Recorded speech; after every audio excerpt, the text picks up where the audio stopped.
It's like he's asking, "So what is it, Janelle? Am I Robyn's puppet? Or is she mine?" He and Janelle are circling around the idea of some kind of backroom deal. He says the question out loud, and in that moment, the truth about him becomes impossible to ignore. If you want to witness what happens when a man's ego finally fractures after 15 years of constant accusations, go ahead and hit subscribe, because tonight's Sister Wives 1 on 1 delivers the scene viewers have been waiting for since 2010, the moment when Kody Brown, the patriarch, the leader, the self-appointed head of the family, finally confronts the elephant that's been pressing down on him for over a decade. Host Suki Krishnan lays it out plainly, echoing what Janelle and Christine have been saying all season. Robyn's needs always come first. Every major choice, from COVID rules to the purchase of that $2 million mansion, appears to revolve around keeping Robyn comfortable. And instead of responding with proof, examples, or even logic, Kody does something much more telling. He completely unravels. His face flushes red. He leans so far forward, he's nearly out of his chair, and then he snaps out the question that exposes everything he's been trying to bury. What is it, Janelle? Am I Robyn's puppet? Or is she mine? It's not a denial. It's not an explanation. It's a question. And one that suggests he's been asking himself the same thing for years. A question that validates what the fandom has been shouting ever since Robyn entered the family. This was never really about love, choice, or preference. It's about control. And at this point, Kody doesn't even seem sure who's holding the strings. The word puppet isn't accidental.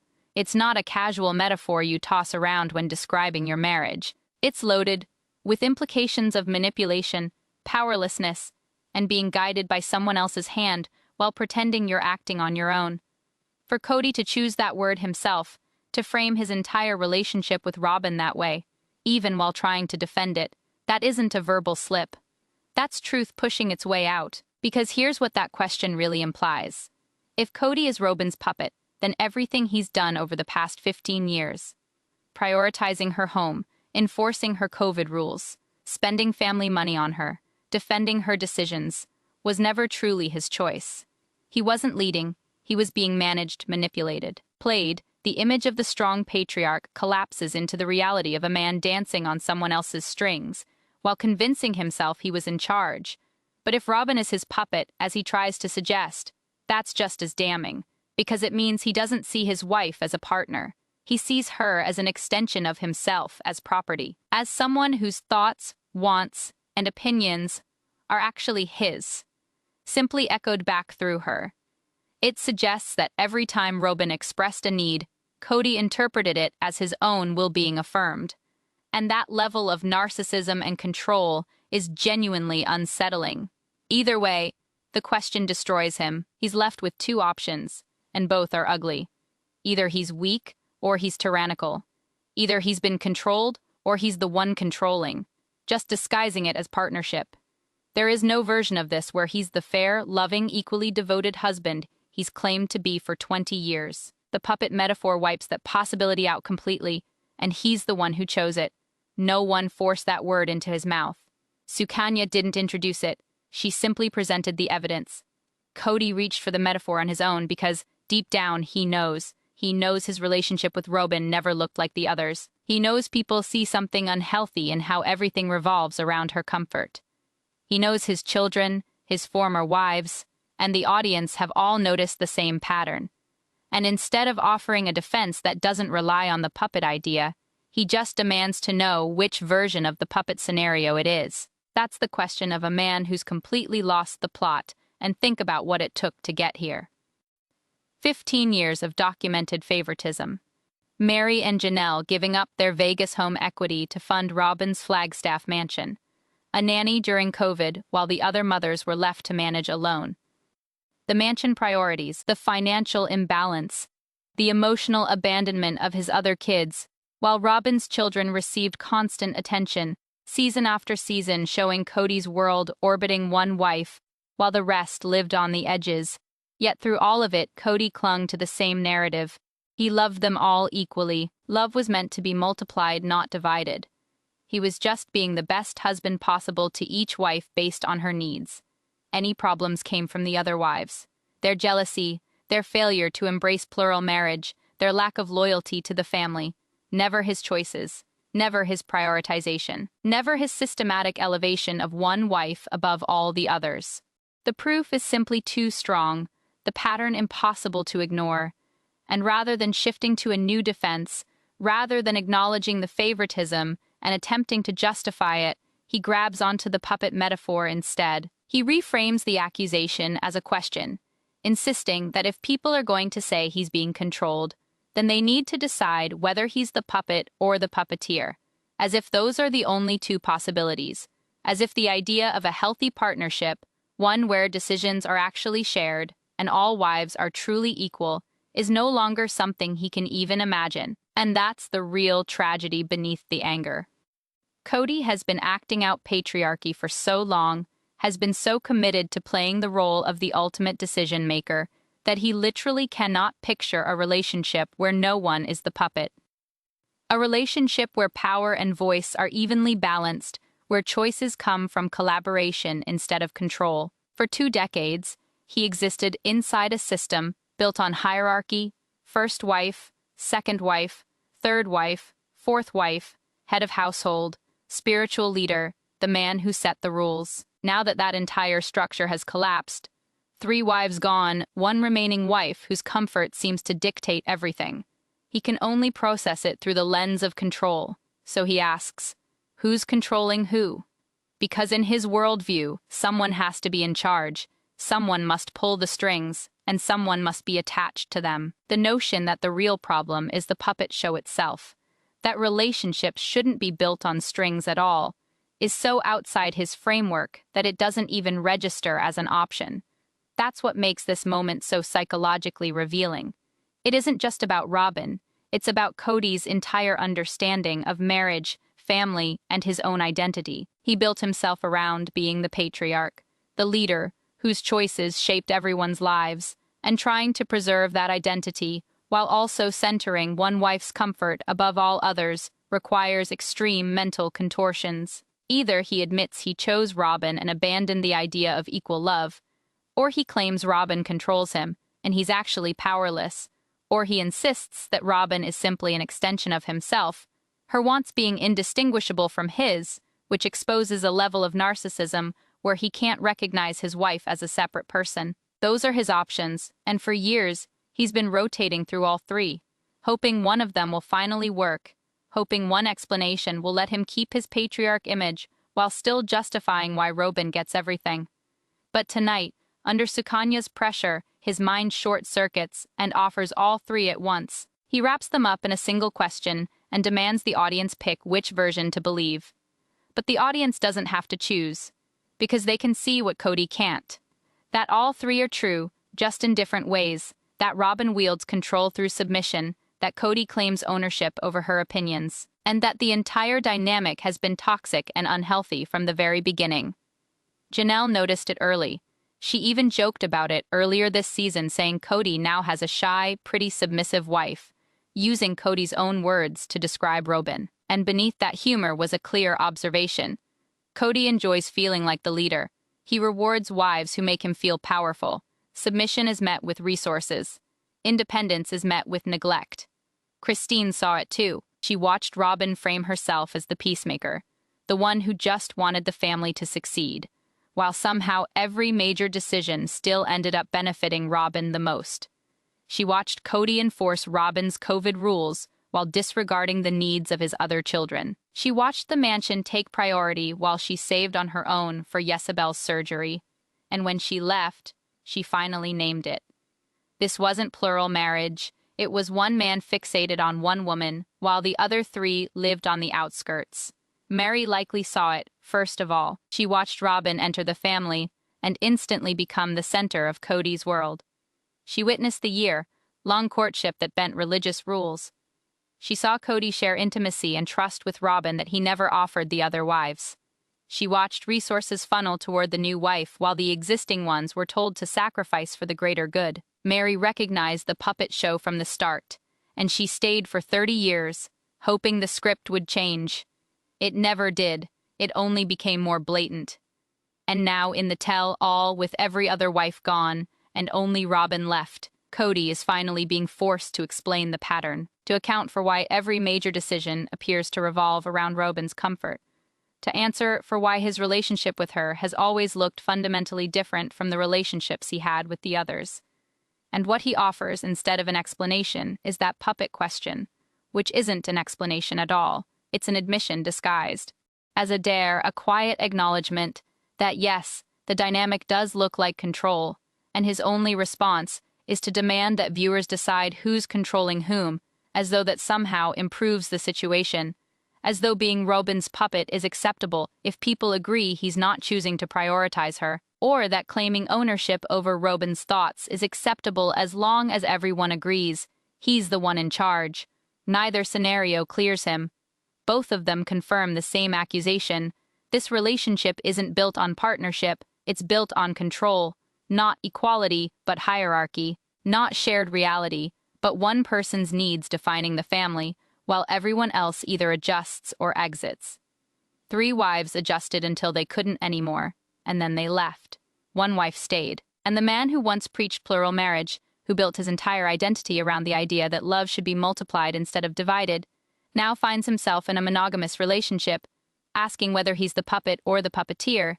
The irony is brutal, but so is the anger in his voice when he asks it. This isn't a calm, reflective question. It's rage, the kind of anger that erupts when you're exposed, when a carefully maintained story falls apart, when years of image management collapse under scrutiny. For multiple seasons now, Kody has been defending himself, insisting he loved all his wives equally, claiming their struggles were the result of their failures, not his decisions, arguing that he was a good father to all of his children, that plural marriage worked until the wives ruined it. He has clung to that narrative with everything he has. And tonight, it finally breaks, because Sukanya won't let him hide behind vague statements or broad ideals. She brings receipts, the COVID rules that kept him planted at Robyn's house, the mansion purchase, the nanny, the financial favoritism, the emotional abandonment. She lays out a pattern so undeniable that Kody can't spin it away. Can't blame jealousy, can't blame a failure to handle plural marriage. And when he's cornered by evidence he can't escape, he explodes. He demands to know whether Janelle thinks he's Robyn's puppet, or whether Robyn is his, as if presenting those 2 options magically creates a defense. It doesn't. It creates a confession, because healthy relationships don't function on puppet dynamics. Healthy partnerships involve 2 autonomous people making choices together, neither controlling, neither dominated, both holding equal power and equal voice.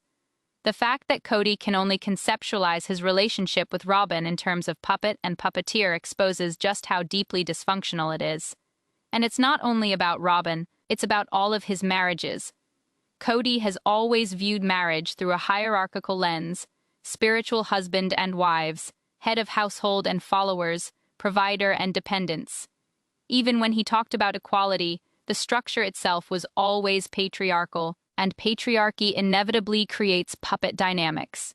When one person is designated the leader and everyone else is assigned to follow, you don't get partnership, you get control.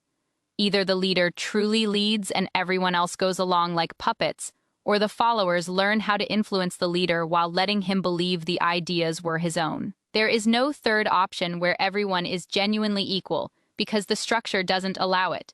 Mary, Janelle, and Christine spent decades trying to make that system work, trying to assert needs, voices, and independence while still submitting to Kody's leadership, and it never fully worked, because it can't. You can't be equal and subordinate at the same time. Robyn took a different approach. Instead of seeking independence within patriarchy, she leaned into the performance of submission. She made Kody feel powerful by presenting herself as fragile, compliant, in need of his protection, and by feeding his need to feel strong, she gained real power, because a man desperate to feel dominant will do anything for the woman who makes him feel that way. Abandon other wives, distance himself from his children, restructure an entire family around her comfort, pour resources into her security, while others struggle.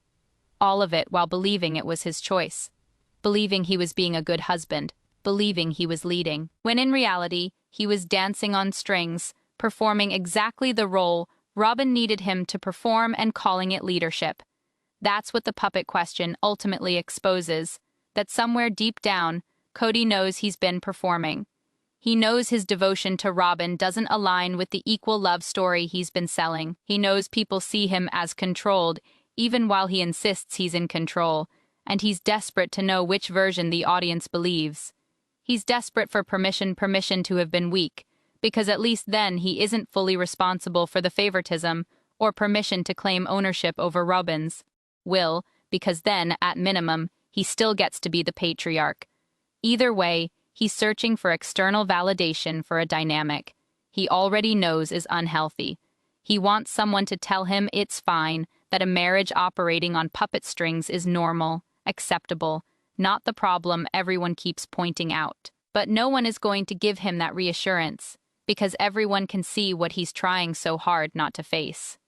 The issue isn't which version of the puppet dynamic is at play. The issue is that the relationship is a puppet show at all. And tonight, instead of pushing back against that truth, Kody accidentally confirms it by reaching for the puppet metaphor himself, by framing his entire marriage in terms of control, by asking who's pulling whose strings instead of asserting that there are no strings to begin with. In that moment, he completely tells on himself, and his physical reaction makes it even more obvious. The flushed face, the aggressive lean forward, the barely restrained fury. That's not the reaction of someone calmly refuting a false claim.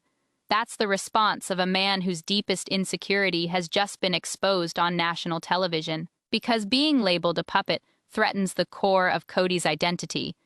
The patriarch, the leader, the man whose choices shape the family. If he's actually being controlled, if he's been moving to Robyn's tune while convincing himself he's leading, then everything he believes about himself falls apart. His entire self-image collapses. That possibility is so destabilizing that he can't respond with logic or composure. He can't point to moments where he chose against Robyn's wishes. He can't provide proof of real independence in decision-making instead. He lashes out. He turns the accusation into a challenge. He demands that Janelle choose which version of control she's accusing him of, as if forcing her to defend the framing will somehow erase the truth behind it. But Janelle doesn't need to defend anything. She's been tracking the pattern for years. The COVID rules, the money, the emotional favoritism. She's watched Kody become someone entirely different in his marriage to Robyn than he ever was with her. With Christine, or with Mary, she's seen the puppet show up close, and she's done pretending it isn't happening. So when Kody demands to know whether he's Robyn's puppet or Robyn is his, Janelle doesn't need to answer. The question answers itself. A man in a healthy partnership wouldn't frame his marriage that way. He wouldn't reduce the relationship to who controls whom. He wouldn't respond to observations about favoritism by demanding clarity on which control dynamic people think exists. A man in a healthy marriage would say, "We make decisions together. We have equal voices. Neither of us controls the other." And then he would back that up with examples, with evidence of compromise, with moments where Robyn's preferences weren't followed. Proof of shared power. Kody can't do that, because that evidence doesn't exist. So instead, he explodes. He demands answers to questions that reveal more than they protect. And in the process, he inadvertently confesses to the very dynamic he's trying to deny. It's a complete psychological collapse, unfolding live on camera for millions to watch. And what makes it even more devastating is what it means for the one marriage he has left. Because if Kody himself understands his relationship with Robyn through puppet frameworks, if he's questioning whether he's being controlled or doing the controlling, then what future does that marriage actually have? How do you build something lasting when your entire understanding of the relationship revolves around who's pulling the strings? You can't. And that's likely why, as some reports suggest, Kody and Robyn's marriage is now struggling too. Why they're fighting to hold it together after all the others have fallen apart. A relationship built on puppet dynamics can't sustain real intimacy. It can't support genuine partnership. It can only cycle endlessly through control, resentment, and the unresolved question of who's really in charge. For 15 years, that system functioned. Kody got to feel powerful. Robyn received resources, and no one openly named the dysfunction. But now, with 3 ex-wives publicly speaking about the pattern, with adult children estranged because of the favoritism, with national television shining a spotlight on it all, the puppet show can no longer survive. Now Kody is forced to confront the question he's been avoiding all along: am I the one being controlled, or am I the one controlling? And realize that the truth is worse than either answer, that he's been trapped inside a toxic dynamic, one that dismantled his family, pushed his children away, and left him with a single remaining relationship that even he describes using the language of manipulation and control. That's what tonight's episode ultimately exposes. Not just an outburst of anger, but a moment of brutal clarity. The point where Kody's carefully constructed stories all collapse at once, where his defenses give way, where his true understanding of his marriage slips out in the form of a question that condemns him more thoroughly than any accusation ever could. Because Janelle never called him a puppet, she didn't describe his marriage in those terms. All she did was point out that Robyn's needs always seem to come first, that Kody's decisions consistently revolve around her comfort, that the family system appears to serve one person above all the rest. And Kody heard puppet because that's already the framework living in his own mind. That's the lens he's been struggling with for years. Am I weak, or am I controlling? Am I being manipulated, or am I the manipulator? Which version protects my ego better? And tonight, unable to keep those questions contained anymore, he voices them out loud. He demands that Janelle pick which story she's telling, as though her answer might somehow resolve his identity crisis. It won't, because the issue isn't which version is correct. The issue is that Kody's entire concept of marriage is built on control. He cannot imagine a relationship where no one is the puppet. Even his attempt to defend himself against being controlled relies on asserting control. It's puppet logic all the way down, and he can't see past it. That's the real tragedy. Not just that Kody is in a toxic relationship with Robyn, but that he lacks the framework to even recognize it as toxic. He doesn't have the language for a healthy alternative. He can only bounce between I'm being controlled and I'm the one controlling, never landing on we're equal partners with shared power, because that concept simply doesn't exist in his world. After 2 decades of patriarchal plural marriage, after years of being the spiritual husband who set the rules, after a lifetime of seeing himself as the head of the household, the idea of true equality, real partnership without hierarchy, is so foreign that he can't even articulate it as an option. So when he's confronted with favoritism, he reaches for the only frameworks he knows: puppet and puppeteer, controller and controlled, weak or tyrannical. He demands to know which one people think he is, never pausing to consider that maybe he's neither. Maybe he's just a man who built his entire life on toxic power structures and is now living with the consequences. His family is fractured, his children are estranged, his public image is in ruins, and his one remaining marriage is something he himself defines as a question of who controls whom. That's not success. That's not multiplied love. That's the predictable outcome of treating relationships like puppet shows where someone always has to be pulling the strings. And tonight, Kody finally admits it, not intentionally, not consciously, but through the question he blurts out when he can no longer keep performing. The question that reveals everything he's been trying to conceal. Am I Robyn's puppet, or is she mine? The answer, of course, is yes. After Kody's outburst, the studio sinks into an uncomfortable silence. Sukanya holds his gaze, letting the moment linger, because seasoned interviewers understand something important. Sometimes the most damning answers come from the questions people ask themselves. And this one is devastating. It shows that Kody has been wrestling with this dilemma for years, questioning his own autonomy in this marriage, wondering whether he's making independent choices or simply acting out someone else's script. And instead of addressing those doubts privately, rather than examining the health of his relationship, he spent all this time trying to determine which narrative makes him look better. The immediate aftermath only reinforces that. According to those who've seen the full episode, Robyn's response is pure performance. The dry tears, the downcast eyes, the wounded, bird routine she's perfected over the past 15 years. Because having Kody describe their marriage as a puppet show, even in self-defense, threatens the image she's carefully cultivated, the shy, pretty, submissive wife who just wants the family to work. The peacemaker, the woman who never asked for special treatment.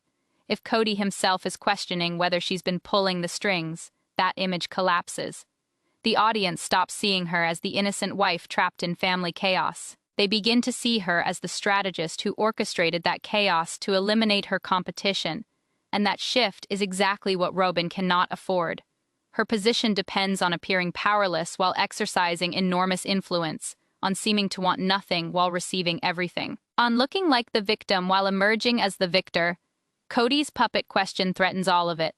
Because it names the dynamic she's relied on remaining unnamed, it exposes the mechanism that only works as long as no one acknowledges it. It gives language to a form of manipulation that depends on invisibility to survive. So Robyn cries, though not with actual tears. She rarely produces real ones. Instead, she performs being wounded. She performs hurt. She performs devastation that anyone could even think she's controlling Kody or questioning her intentions. It's the same routine she's relied on for 15 years, whenever she's challenged. And for 15 years, it worked. Kody would immediately rush to protect her. The other wives would retreat to keep the peace. The system would reset, with Robyn's innocence intact. But tonight, in the tell, all that performance falls flat, because Kody isn't leaping to defend her purity. He's openly questioning whether she's controlled him, or whether he's controlled her. He puts both possibilities on the table, and Robyn's wounded. Bird Act can't answer that. If anything, it only reinforces the sense that something deeply unhealthy is happening. Meanwhile, Christine's new husband, David Woolley, watching this entire spectacle from the vantage point of a healthy relationship, delivers what may be the most cutting line of the episode. If you have to ask whether you're a puppet, you're probably already on the strings. He says it calmly, almost offhandedly. The observation of someone who can recognize dysfunction precisely because he isn't living inside it. And it hits with enormous force because it articulates exactly what Kody cannot grasp. The question itself is the answer. David isn't emotionally tangled in the Brown family drama. He isn't trying to defend anyone or assign blame. He's simply observing from outside the system. And from that distance, the puppet dynamic is unmistakable. So obvious that watching Kody debate which version of the puppet scenario applies becomes almost tragic, almost absurd. A man so deeply embedded in dysfunction that he can't see that asking the question proves the problem. Think about what it took to push Kody to this breaking point. This doesn't happen early in the interview. It comes after Sukanya has already laid out multiple examples of Robyn-centered decision, making the COVID protocols that kept Kody isolated at her house while his other children pleaded to see him, the financial choices that left Janelle living in an RV while Robyn moved from one mansion to an even larger one, the emotional reality that Gabriel and Garrison felt completely abandoned while Robyn's children had constant access to him. Kody had already tried to justify all of this. He'd already framed those decisions as necessary fare and not actually favoritism, and none of it landed, because it couldn't. The pattern is too clear, too consistent, always revolving around Robyn's comfort above everyone else's. So when Sukanya keeps pushing, when she refuses to accept his explanations, when she continues presenting evidence that Robyn's needs dictated family reality, Kody snaps. He's run out of defenses. He's burned through every narrative he's been relying on. And under that psychological pressure, the truth slips out. Not the truth he intends to share, but the truth he's been avoiding. That he no longer knows whether he's leading or being led.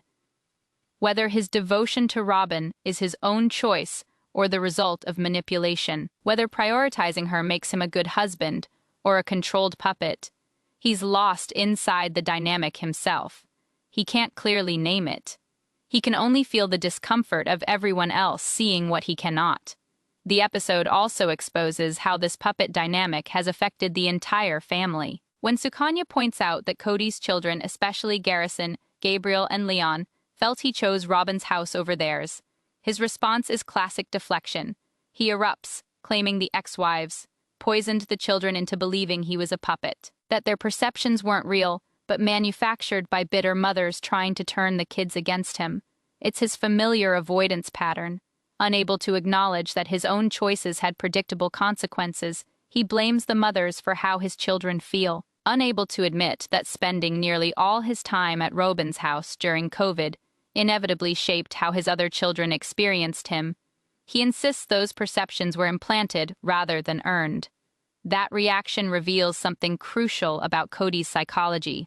He cannot tolerate being seen as weak or emasculated. The possibility that he may have been manipulated, that he might have been dancing on Robyn's strings while believing he was leading, is so threatening to his identity that he would rather sacrifice his relationships with his children than confront it. That isn't self-protection. It's pathological identity preservation. He would rather lose his children than admit he might have been controlled. He would rather rage against perceptions than examine whether those perceptions reflect reality. So when Sukanya continues pressing, when she refuses to accept his rationalizations, Kody breaks again. He has nothing left to hide behind.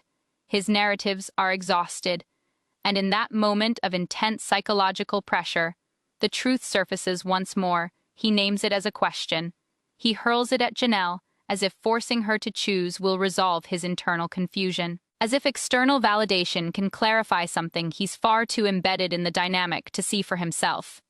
But it won't, because the answer isn't one or the other.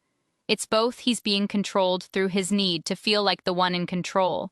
He's choosing Robyn while telling himself she's simply more deserving of being chosen. He enforces her preferences while labeling them as his own wise leadership.